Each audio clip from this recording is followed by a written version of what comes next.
The honourable member from Burnaby South.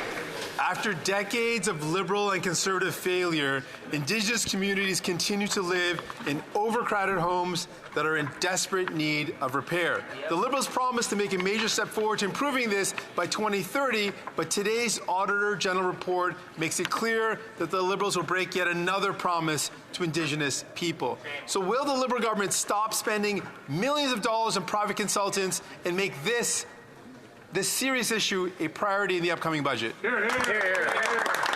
The Right Honourable Prime Minister. Speaker, we thank the Auditor General for her report and are, of course, carefully reviewing all of her recommendations to pursue a path forward that effectively addresses those concerns. Yeah, right there, bud. In regards to Indigenous cooperation and partnerships, whether it's on housing or policing, consultation is at the heart of everything we do. We're committed to working in partnership with First Nations to advance these priorities. Nobody claps. Nobody claps. Leader of the Opposition. My apologies. The Honourable Member for Burnaby South. Oh, come on. Indigenous communities are living in overcrowded housing units that are in desperate need of repair. The Auditor General's report released today shows that 80% of housing needs are not being met. The Prime Minister would never allow this kind of thing to happen in Toronto. So why does he have lower standards for Indigenous communities? The Right Honourable Prime Minister. Mr. Speaker, that's rightly false. What has just been proffered by the leader of the NDP.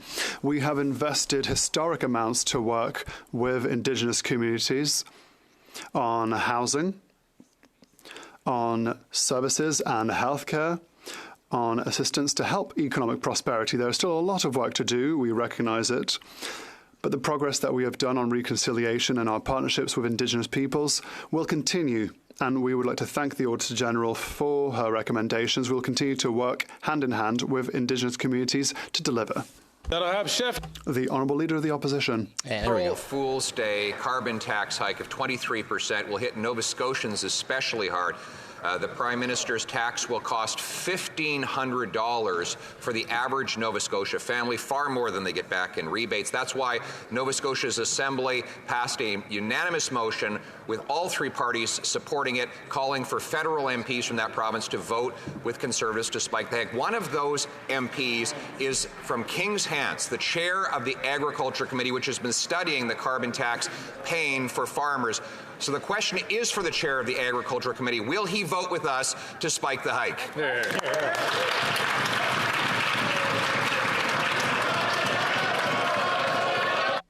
What are we conferring about? Because he addressed them by... He didn't address them by his riding? Oh. Now what are we yelling at each other? Order.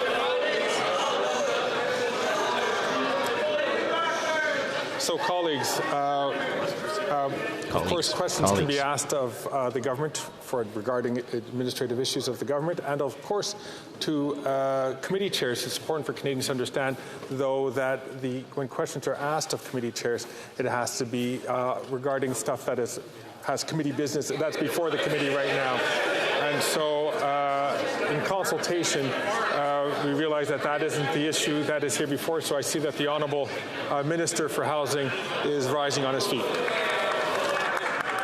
Thank you, Mr. Speaker. And look, what the honourable member is actually suggesting is false. We have real-world data to demonstrate in provinces where the system actually applies, families receive hundreds of dollars more each year than they pay in fuel charges. The Conservatives pretend to care about affordability, yet they oppose measures to put more money in the pockets of families. They pretend to care about affordability, but they oppose measures that protect seniors' pensions. They pretend to care about affordability, but they vote against measures to remove the interest on Canada's student loans. Mr. Speaker, we will do everything we can to make life more affordable, including putting more money in the pockets of families while we fight climate change at the same time.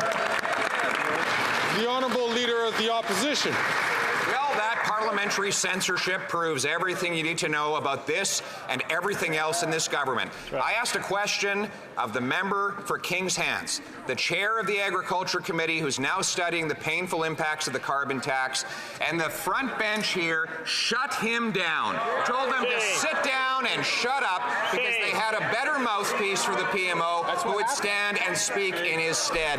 Mr. Speaker, the question is for the member for King's Hands, the chair of the Agriculture Committee. His committee studying how the carbon tax hurts farmers. Will he vote to spike the hike?